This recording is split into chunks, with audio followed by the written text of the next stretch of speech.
열왕기하 17장은 북이스라엘이 아수르라는 나라에 멸망을 당하는 이야기입니다. 북이스라엘이 세워진 지 약 200년 만에 멸망을 당하게 되는데요.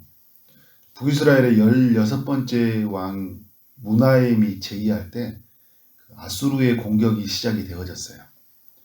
19번째 호세 왕이 제위할 때 9년째가 되었을 때 연수로 보면 BC 722년이죠. 결국 점령을 당하고 맙니다. 아수르 왕은 북이스라엘에 있는 백성들을 사로잡아서 아수르에 있는 여러 지역으로 끌고 가는데요. 굉장히 잔인한 민족이었어요. 자신이 잡아간 식민지로 삼은 나라들의 그 단일성을 없애기 위해서 여러 나라 사람들과 함께 결혼을 시킨 거죠. 혼혈 정책을 한 거예요. 결국 끌려간 사람들 2세대, 3세대들은 다른 혼혈족이 이제 탄생이 된 거예요. 이렇게 어떤 잔인하게 혈통을 섞어서 이제 아수르화 시켜버리는 거잖아요. 24절 이하에서는 북이스라엘의 이제 사마리아 땅이 어떻게 변했는지를 소개하고 있는데, 이 사마리아 땅을 해서 참 번영을 꿈꾸던 곳이었잖아요. 수도였으니까 북이스라엘에. 성공을 꿈꾸던 도시, 화려했던 도시가 이제 텅텅 비고 말았어요. 여러 산당도 짓고 막 다 여러 가지를 지어서 엄청난 부유한 도시가 만들고 싶었는데, 이 도시가 어떻게 되었습니까? 여러 나라 사람들이 들어오게 됐고 여러 종교가 들어와서 북이스라엘 사람들이 지어놓았던 산당에 각 터를 잡아요. 온갖 잡신들이 사는 그런 사마리아 땅이 되고 말았죠. 하나님의 은혜로 하나님 말씀을 전하게 하는 사람을 이제 제사장을 들어오게 하잖아요. 그래서 말씀도 들어왔지만 여러 종교가 같이 들어오면서 사마리아에 있는 사람들은 북이스라엘 땅은 혼혈화된 나라가 되었어요. 그러니까 여러 나라 사람들이 와 있고, 그리고 혼혈 종교로 이루어진 그런 북이스라엘, 그리고 아수르도 자신들이 그 식민지로 남은 사람들 끌고 가서 그렇게 만들었던 거죠. 어떻게 하다가 이런 일이 일어나고 말았을까요? 1절과 4절에 보면 북이스라엘에 마지막에 세워졌던 호세아가 아수르 왕에게 조공을 바치지 않았잖아요. 처음에는 조공을 바치다가 나중에 바치지 않았어요. 이것이 빌미가 되어가지고 북이스라엘을 공격을 했어요. 그런데 여러분, 우리는 오늘 말씀도 그렇고 북이스라엘 역사 속에서 우리가 뭘 알 수 있어요? 이것 때문에 그들이 멸망을 당했나요?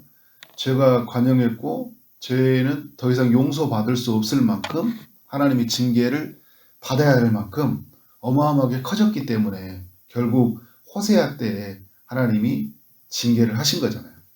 그래서 7절부터 23절은 북이스라엘이 왜 이런 멸망을 당할 수밖에 없었는지 그 이유를 설명해 주고 있어요. 7절 하반절에 보니까 하나님 여호와께서 죄를 범하고 그러니까 여호와께 죄를 범하고 또 다른 신들을 경외했다. 이방 사람의 규례와 악한 이스라엘의 여러 왕들이 세운 율례를 행했다. 그러니까 그들이 법을 세운 거잖아요. 하나님의 법으로 살아와야 되는데 왕의 법, 세상의 법을 만들어서 살아가도록 민족의 지도자들이 그렇게 행동을 했고 결국 그 죄가 커졌던 거죠.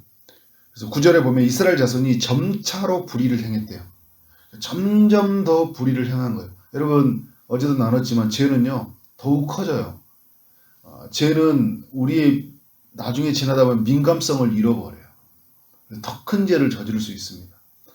지금 이 북이스라엘 사람들이 그랬어요. 모든 성읍에 산당을 세웠대요. 모든 산 위에 목상과 아세라상을 세웠대요. 산 위에. 도시에 산당을 세우고 산 위에는 이런 우상들이 막 다 세워져 있으니까 온 천지가 뭐예요? 우상천지예요. 그래서 죄는 더욱 커져가고 모든 성읍, 모든 산에 우상이 가득한 도시, 가득한 북이스라엘 땅이 되고 말았어요.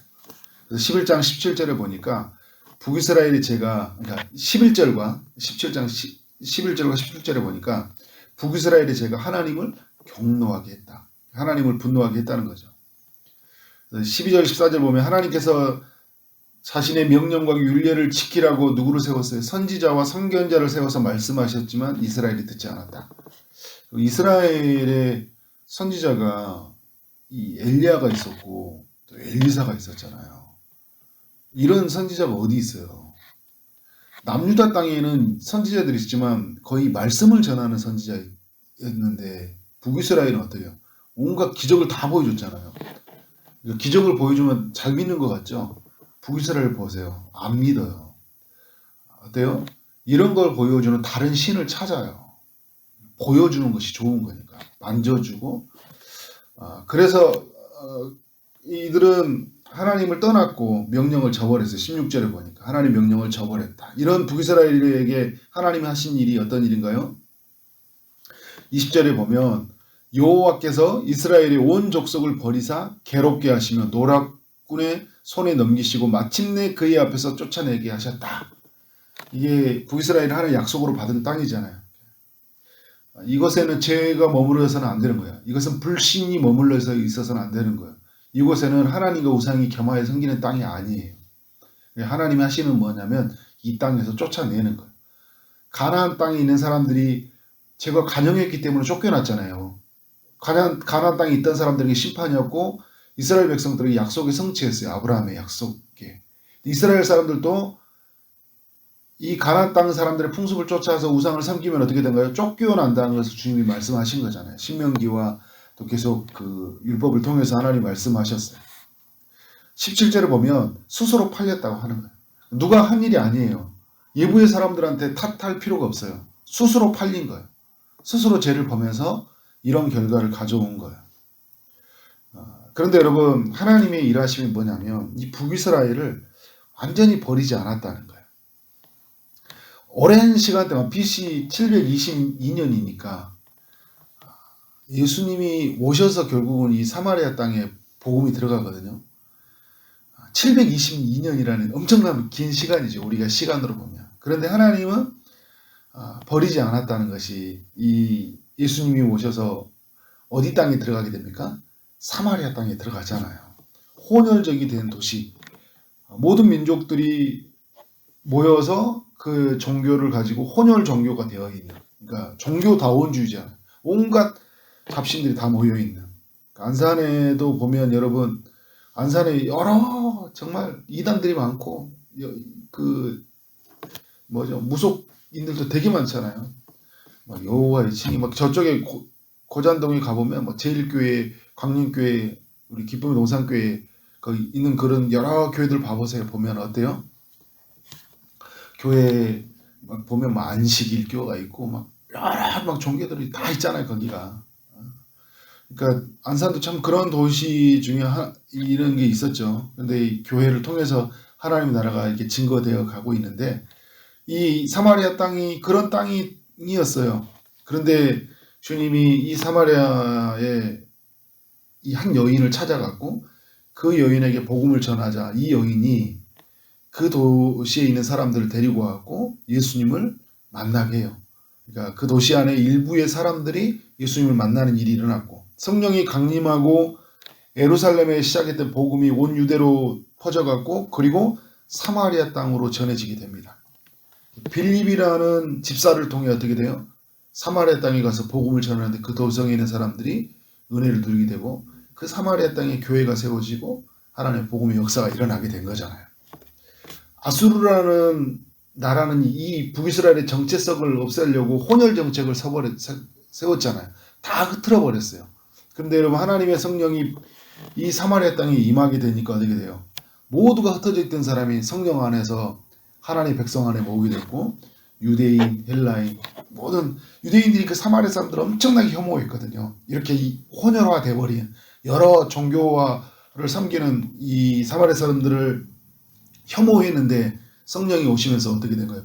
그 모든 벽을 허물어 버렸잖아요. 그러니까 세상에 가지고 있는 힘으로 그들을 흐트러 버렸지만 그 모든 종교와 그 죄가 그들을 흐트러 버렸지만 하나님의 성령이 임하니까 그것이 복음이로 된 도시가 되어버리는 하나님의 역사가 나타났다는 거잖아요. 그래서 저는 오늘 말씀을 묵상하면서 우리 주변에 북쪽 이스라엘의 사람들 같은 사람들이 많이 있다. 그리고 오늘 우리도 북쪽 이스라엘 같은 삶을 살고 있기도 하다. 이렇게 좀 정리가 되어져 봤어요. 하나님을 버리고 떠난 사람이 많이 있다는 거예요. 특별히 이런 어려운 시대 때 하나님의 은혜를 저버리고 간 사람들, 오늘 또 말씀을 보면 하나님이 애굽에서 건져내신 이스라엘이라고 말하거든요. 구원해 낸 백성들이 하나님을 저버렸다는 것처럼 우리 주변에도 하나님의 은혜를 입은 사람들이 하나님을 저버리고 하나님을 떠나버리는 사람들이 있어요. 15절 16절에 보면 말씀을 버렸다 이야기를 하는 거예요. 말씀을 버리고 가는 사람들이 있어요. 그래서 어떻게 돼요? 완전히 세상화 되어버리는 사람들이 많이 있다. 오늘 우리도 또 그러한 사람들이 되어가고 있다. 문하임 때 아수르가 쳐들어왔던 것처럼 하나님의 떠남으로 말미암아 떠나고 있는 우리의 마음 안에 여러 가지 사인을 줌에도 불구하고 끝까지 돌이키지 않았던 것처럼 오늘 우리의 마음에도 돌이키지 않는 우리의 모습들이 있다. 하나님이 오늘 일하신 분들이 사마리아 땅 가운데 722년이 지나서 나타났던 것처럼 오늘 결국은 그들의 하나님이 선택하고 부름받은 백성들에게 하나님이 일하신 분들이 나타날 거예요. 하나님이 어떤 일을 우리에게 요구하시는 걸까? 결국 그들이 할 거니까 우리가 기다리고 있는 것이 아니라 하나님을 등지고 떠나 있는 이들에게 찾아가서 오늘 이 우리의 모든 죄를 끊고 주님에게로 하나님께로 돌아오게 하는 예수 그리스도를 만나게 하자. 사마리아 땅 안에 어디도 마실 물이 없고 그리고 그 안에서 영원한 그 만족을 누릴 수 없는 그들이 이 삶 속에서 예수 그리스도가 찾아가셔서 생수가 되어 주셨잖아요. 목마르지 않는 물이 되었던 것처럼 오늘 떠나 있는 사람들에게 당신이 살 것은 당신이 목마르지 않는 기름, 당신이 정말 바로 서야 될 것은 예수 그리스도 그리고 그의 길입니다 라고 선포하는 우리 삶이 되기를 원합니다.